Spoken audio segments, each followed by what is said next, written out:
theory එකක් තියෙනවා speed of light is independent of the observer කියලා. ඒ කියන්නේ දැන් imagine කරන්නකෝ ඔයා platform එකක ඉන්නවා. එතකොට train එකක් පැත්තට එනවා v ප්‍රවේගයකින්.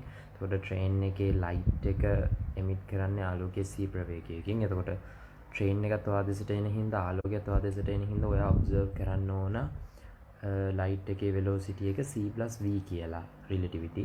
but මේ speed of light කියන එක constant එකක් කියලා කියනවා. ඒ කියන්නේ c + v නෙමෙයි මම observe කරන්නේ train එකේ ඉන්න කෙනා observe කරන්නේ ආලෝකයේ වේගය c කියලා විතරමයි කියලා theory එකක් තියෙනවා. ඒකට හේතුව මොකක්ද? ඇයි ඒක එහෙම වෙන්නේ? ඒකට තව example එකක් විදිහට මෙහෙම හිතන්න. දැන් ඔයා train එකක ඉන්නවා. ඔයා train එකේ ඇතුලේ ඉන්නේ.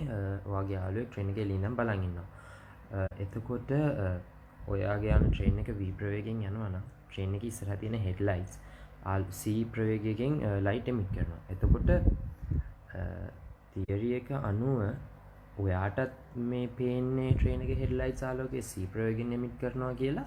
ඒ වගේම එළියේ ඉන්න වගේ යාළුවට, ඒ කියන්නේ එළියේ ඉන්න observer කෙනෙක්ට පේන්නේ light එක c ප්‍රවේගයෙන් emit කරනවා කියලාම තමයි theory එකට අනුව. දැන් imagine කරන්න ඔයා යන train එක ආලෝකයේ ප්‍රවේගයෙන් යනවා. එතකොට ඔයාට relatively headlights c ප්‍රවේගයකින් ආලෝකය නිකුත් කරනවා.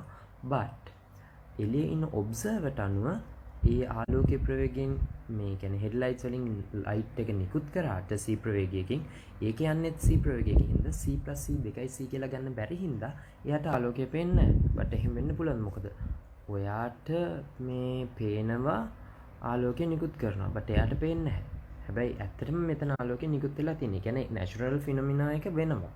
කියන්නේ light එකෙන් ආලෝකය නිකුත් කරනවා. but එයාට පේන්නේ train එක මේ light එක නිකුත් කරනවා කියලා. ඇයි එහෙම වෙන්නේ? train එකේ headlights වලින් කොහොමත් ඉස්සරහට light එකක් එළියට emit වෙනවනේ.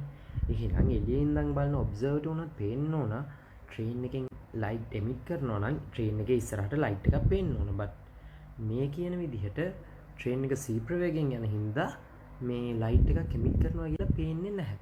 හැබැයි ඔයාට සාපේක්ෂව ඔයාට හොඳට පේනවා c ප්‍රවේගයකින් light එකක් emit කරනවා. so what happened to the light? I mean එතන මේ මොකද්ද වෙන phenomena? where did I go wrong here in thinking?